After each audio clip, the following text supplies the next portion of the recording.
여보, 이 사람 정말 이상하지 않아? 오가영이 친구에게 속삭였습니다. 뭐가? 누구 말이야? 졸업 앨범 보다가 갑자기 전화한 남자 있잖아. 아, 그 사람? 근데 목소리는 좋던데? 그게 문제야. 너무 달콤해서 오히려 무서워. 1980년 어느 날 가영은 고등학교 졸업 앨범을 보던 한 남자로부터 느닷없이 전화를 받았어요. 여보세요. 오가영 씨 맞으시죠? 네. 누구세요? 저 박민준이라고 해요. 같은 학교 졸업생인데요. 박민준이요? 잘 기억이 안 나는데. 당연하죠. 우리 한 번도 말해본 적 없으니까요. 근데 졸업 앨범 보다가 가영 씨 사진이 너무 눈에 띄어서 무심코 전화했어요. 박민준의 목소리는 달콤했습니다. 1961년 4월 28일 경기도 부천시에서 태어난 민준은 준수한 외모와 매력적인 말솜씨를 가진 남자였죠. 학교에서도 인기가 좋았고 성적도 괜찮았어요. 하지만 그 이면에는 어두운 면이 숨어 있었습니다. 민주는 어린 시절부터 반항적이었어요. 학교에서 문제를 일으키고 거짓말을 밥 먹듯이 했죠. 야, 박민준. 너 또 담배 피웠지? 아니에요, 선생님. 제가 왜 그런 짓을 해요? 내 옷에서 냄새 나는데 뻔뻔하게 거짓말을 하네. 정말 아니에요. 다른 애들이 피운 거 옆에 있었을 뿐이에요. 결정적으로 고등학교 때 중학생을 임신시켜 다른 학교로 전학을 가야 했습니다. 야, 박민준 그 새끼 완전 쓰레기네. 쉿, 조용히 해. 걔 뒤에 조폭 있다며. 진짜? 겁나 무섭다. 하지만 19살에 결혼해 첫 아들을 낳고 아버지의 이불 사업을 이어받으며 겉으로는 평범한 삶을 살았어요. 회사를 운영하며 직원들을 고용했지만 그곳에서 민준의 본성이 드러나기 시작했습니다. 사장님, 이번 달 실적이 좀. 뭐, 실적이 안 나온다고? 경기가 안 좋아서요. 최선을 다하고 있습니다. 최선? 이게 최선이야? 민주는 직원을 방음이 잘 되는 사무실로 끌고 갔어요. 사장님, 제발이요. 제발, 더 열심히 해. 안 그러면. 민주는 직원에게 전기 충격을 가했습니다. 직원들이 사표를 내려 하면 협박했죠. 사표 내고 싶어? 그럼 내봐. 그럼 제가 그만두겠습니다. 좋아. 근데 내 뒤에는 조폭이 있어.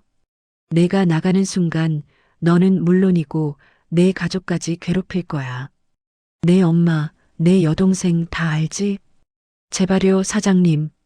그런 말씀하지 마세요. 그럼 계속 일해. 알았어? 네, 알겠습니다. 소비자들에게도 마찬가지였어요. 불량스러운 분위기를 풍기며 싸구려 이불을 고가에 판매했습니다. 결혼 생활도 막장이었어요. 여보, 제가 뭘 잘못했어요? 잘못했냐고? 내가 뭘 했는지 모르겠어? 정말 모르겠어요. 말씀해 주세요. 닥쳐. 회사로 나와. 민주는 아내를 회사로 불러 방음된 방에서 폭행하곤 했어요.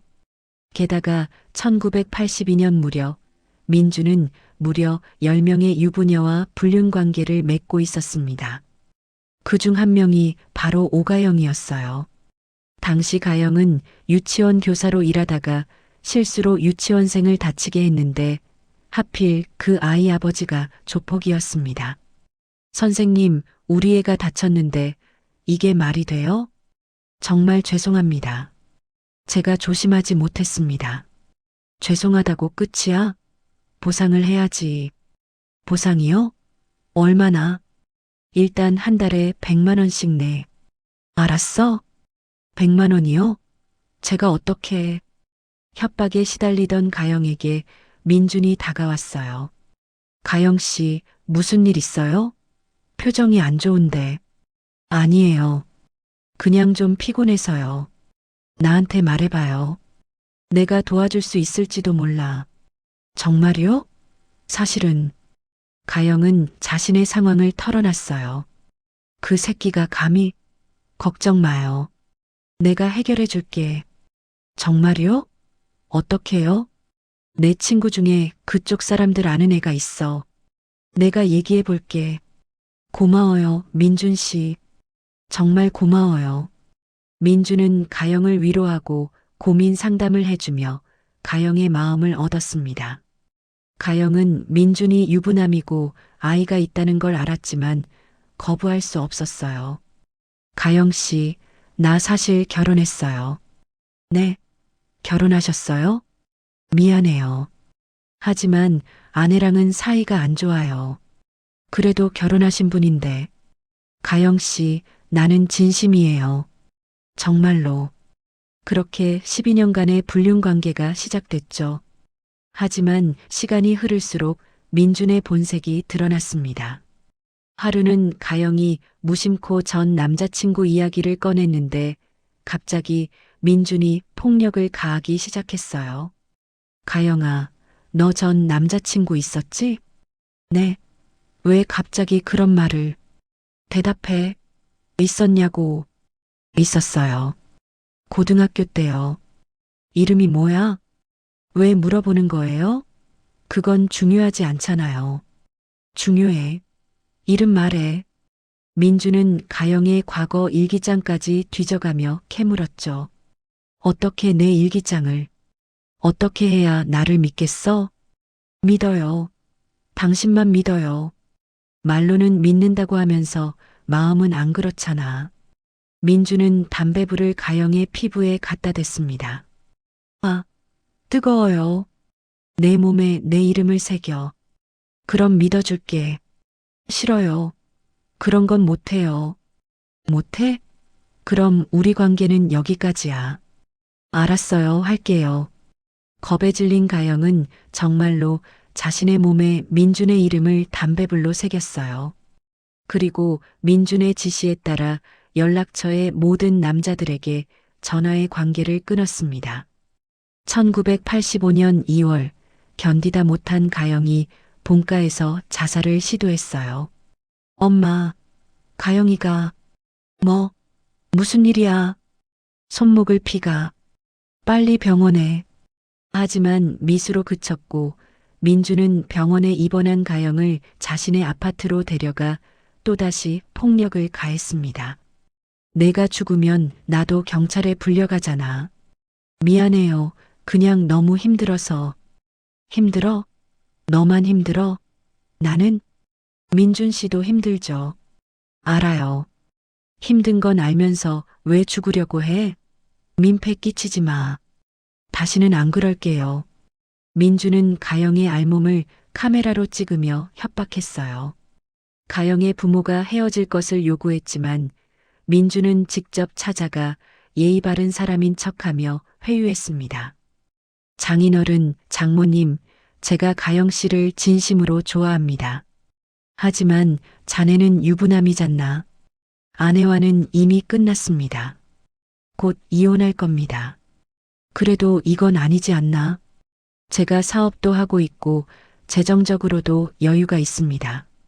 가영 씨 잘 모실게요. 그래, 우리 딸 잘 부탁하네.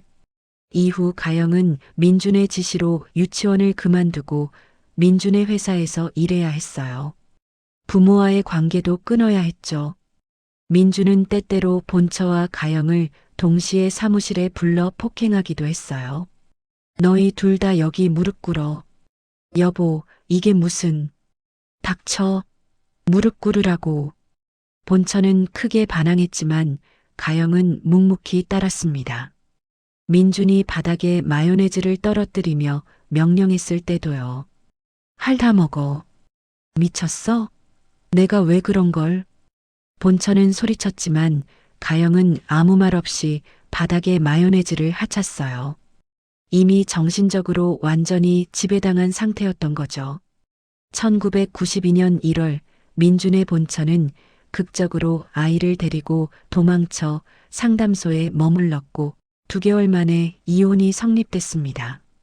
한편 민준에게 폭행당한 직원들이 하나둘 회사를 떠나자 실적은 급격히 악화됐어요. 그동안의 사기 행각도 경찰에 드러나 1992년 7월 민준은 사기와 협박죄로 지명수배를 당하게 됩니다. 회사는 즉시 도산했고 민준은 가영과 함께 강원도로 도망쳤어요. 약 7년간의 도피 생활이 시작된 거죠. 도피 생활 중에 가영은 첫째 아들을 낳았습니다. 1996년 1월 민주는 검찰의 수사망을 피해 다시 부천으로 돌아왔어요. 이전에 알고 지냈던 지인 한서구를 만나기 위해서였죠. 모든 비극은 이때부터 시작됐습니다. 서구는 부동산 회사 직원으로 민준에게 여러 아파트를 계약해주며 도와줬어요. 그러던 어느 날 민준은 서구와 그의 딸을 아파트에 감금했습니다. 서구야, 너 회사에서 뭐 했지? 사장님, 저는 아무것도. 거짓말하지 마. 다 알아. 제발요, 사장님. 저 잘못했어요. 민주는 서구를 욕조에 묶어둔 뒤 전기 충격을 가했습니다. 가영도 민준의 지시대로 가담했어요. 가영아, 너도 해. 민준 씨 이건 하라고. 네. 더 끔찍한 건 함께 납치된 서구의 딸까지. 민준의 협박에 못 이겨 아버지에게 전기 충격과 상해를 입혀야 했다는 겁니다. 지은아, 아빠를 때려. 아빠 미안해요. 더 세게. 안 그러면 너도 당해.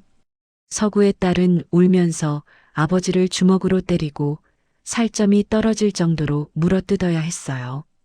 민주는 그 모습을 사진으로 찍어 딸이 죄책감과 공포 때문에 경찰에 신고하지 못하도록 만들었습니다. 극심한 고통을 견디지 못한 서구는 1996년 2월 26일 결국 사망했어요. 시체를 처리해. 어떻게요? 바다에 버려. 알았어? 가영과 서구의 딸은 민준의 지시대로 서구의 시신을 훼손한 뒤 바다에 유기했어요. 그날 밤 만삭이었던 가영은 진통 속에서 둘째 아들을 낳았습니다. 가영이 도망친 후 민주는 가영의 가족들에게 접근했어요. 가영의 엄마, 아빠, 여동생과 여동생의 남편 강대호로부터 돈을 뜯어냈죠. 가영이가 남자를 죽였어요. 내가 도피시킬 테니 돈을 주세요. 얼마나 필요하신데요? 일단 2천만 원만 주세요. 알겠습니다. 하지만 단순한 협박이 아니었습니다. 민주는 가족 한 명 한 명을 만나 비밀을 캐내고 약점을 잡았어요. 대호 씨, 사모님이 불륜을 저질렀다는 거 알고 있어요? 뭐라고요? 결혼 전에도 낙태를 했더라고요. 그게 사실입니까? 민주는 다른 가정사들도 폭로하며 대호가 처가족에게 적대감을 갖도록 만들었어요. 결국 대호는 아내와 장인, 장모를 무자비하게 폭행하는 지경까지 왔습니다. 더욱 충격적인 건 가영의 어머니였어요. 민주는 1980년대 중반부터 가영의 어머니와도 관계를 맺고 있었습니다. 이렇게 민주는 전형적인 가스라이팅으로 가영의 가족 전체를 장악했습니다. 얼마 후 가영의 가족 모두가 민준의 아파트에 감금됐어요. 가영의 부모, 여동생 부부, 그리고 어린 조카들까지 말이죠. 물과 음식은 하루에 한 번, 내 허락 하에만 먹을 수 있어. 네, 알겠습니다. 민주는 철저한 규칙을 정했습니다. 식사는 식빵이나 과자뿐이었고 7분 안에 먹어야 했어요. 시간 다 됐어. 지금 때려. 제발요, 오빠. 내가 시킨 대로 해. 시간을 초과하면 서로가 서로를 폭행해야 했습니다. 화장실 가는 것도 대화하는 것도 모두 민준의 허락이 필요했어요. 가장 끔찍한 건 서열 제도였습니다. 민준의 기분에 따라 서열이 바뀌었고 가장 낮은 서열은 최대 30만 볼트의 전기 충격을 당해야 했어요.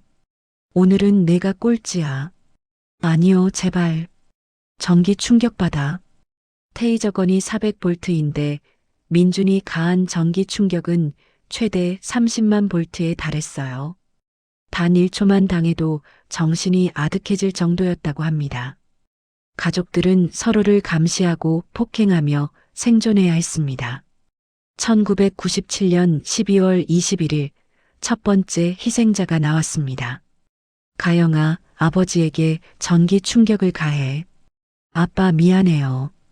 빨리 안 해? 가영은 떨리는 손으로 자신의 아버지에게 전기 충격을 가했고 아버지는 그 자리에서 사망했습니다. 1998년 가영의 어머니가 전기 충격을 당하는 도중 이성을 잃고 계속 비명을 지르기 시작했습니다. 이웃에게 들리면 안 돼. 어떻게 할 거야? 정신병원에 입원시킬까요? 지금 날뛰지 않지만 죽이는 단계에서 날뛰면 죽이기 어려워져. 그럼 민주는 살해만이 답인 것처럼 유도했어요. 그리하여 가영과 여동생이 어머니의 몸을 누르는 동안 대호가 장모를 목 졸라 살해했습니다. 1998년 2월 10일 이번엔 가영의 여동생 차례였어요. 지혜가 어머니처럼 되면 어떻게 할 거야? 그럼 저희가 알아서 해결해. 내가 일어날 때까지. 가영과 대호 그리고 조카는 한참을 고민했어요. 거부하면 엄마는 더 고통받다가 죽을 거야. 결국 대호는 초등학생 딸에게 엄마의 다리를 잡게 하고 직접 아내의 목을 졸라 살해했습니다. 약 2개월 후 대호도 극심한 기아와 폭행으로 사망했어요. 이제 아파트에는 민준과 가영, 그리고 어린아이들만 남았습니다. 어느 날 민준은 은근하게 남동생을 죽일 것을 지시했어요. 동생이 경찰에 말하면 어떡하니? 그럼 동생을 엄마에게 보내주는 게 어떨까? 조카는 그렇게 하겠다고 대답했고 가영은 민준의 지시에 따라 살해에 동참했습니다. 조카와 함께 5살 조카를 목 졸라 죽인 거예요. 1998년 6월 7일 마지막 희생자가 나왔습니다. 내가 경찰에 자백할지도 몰라. 안 해요. 절대 안 해요. 믿을 수 없어. 가영아, 처리해. 가영은 초등학생 조카마저 살해했어요. 조카는 저항하지 않았습니다. 이모가 쉽게 목을 조를 수 있도록 스스로 목을 들어 올렸다고 해요. 이렇게 약 7개월에 걸쳐 민주는 가영의 일가를 감금하고 서로를 죽이게 지시하며 이 가족을 몰살시켜 버렸습니다. 민주는 자신의 2 아들에게도 예외 없이 고통을 가했어요. 2002년 1월 30일 서구의 딸이 감시가 허술한 틈을 타 조부모의 집으로 도망쳤습니다. 하지만 이모 때문에 다시 끌려왔어요. 지은아, 돈을 훔쳤다며? 이대로 놔두면 안 돼. 아니에요, 이모. 정말 아니에요. 민준 씨가 그러시는데 우리가 어떻게 해? 그렇게 다시 돌아온 지은은 2번 다시 도망치지 않겠다는 혈서를 써야 했고 또다시 고통을 당해야 했어요. 2002년 3월 6일 지은이 또다시 할아버지에게 전화를 걸어 위치를 알리며 도움을 요청했습니다. 할아버지, 저예요. 도와주세요. 지은아, 어디 있니? 부천 영아파트 영호예요. 빨리 와주세요. 알았다. 지금 경찰 부른다.